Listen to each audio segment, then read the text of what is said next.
Hello. हाँ भैया। कहा बोल सुमित, इतना रात की कॉल करा तारा? भैया भैया तू घरे आ जा। कुछ भइल बा का? ना भैया बस तू तू चल आवा। अच्छा ठीक बा।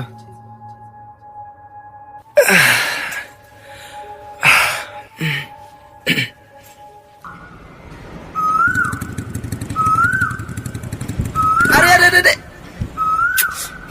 का रे बुधना, है ब्रेक ना ले लेती नु त चकवा के भीतर आ गई रहता सर।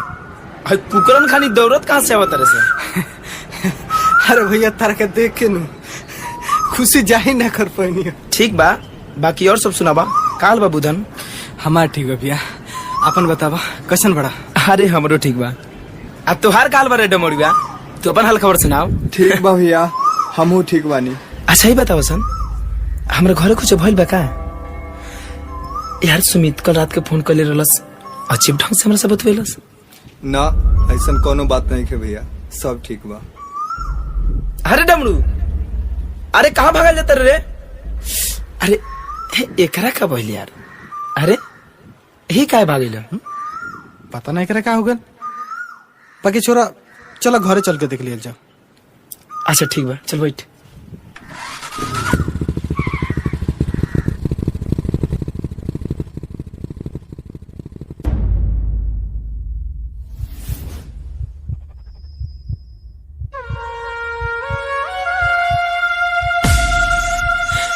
फुलवा, ए फुलवा, भूलत खाने किस रे? ए बाबूजी, माई कौन ना हमसे बात करे खाती? ये खाए नहीं क्यों बोलस रे? भोरे भोरे ओढ़ी के कुसुम रंग चादरिया, असुती के से जरिया। भोरे भोरे ओढ़ी के कुसुम रंग चादरिया, असुती के से जरिया। नजरिया हमसे काहे तेरे गुजरिया, नजरिया हमसे काहे तेरे गुजरिया। ओ माथे से हमारे से गिरो बाटे अचरिया, हो माथे से गिरो बाटे अचरिया। नजरिया हमसे काहे तेरे गुजरिया, नजरिया हमसे काहे तेरे गुजरिया।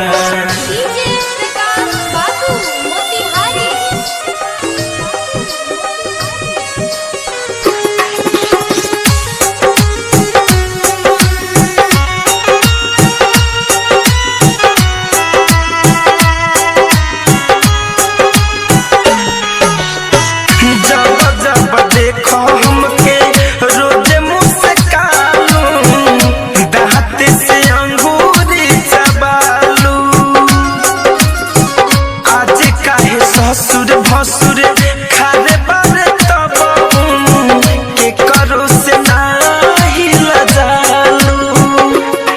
कि सटल बारे देवरो हो पजरिया, सटल बारे देवरो हो पजरिया। नजरिया हमसे काहे फेरे गुजरिया, नजरिया हमसे काहे फेरे गुजरिया।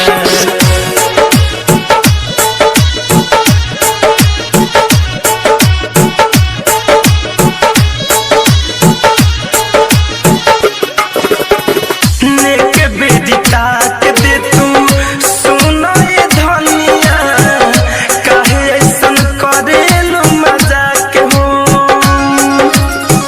तनी कन्हुआई के ताक दे तू हमके, देखे खातिर तोरा सतायाक हो। कि धरे कंध नंद सुमित के सहरिया, कि धरे सुमित के हो सहरिया। नजरिया हमसे काहे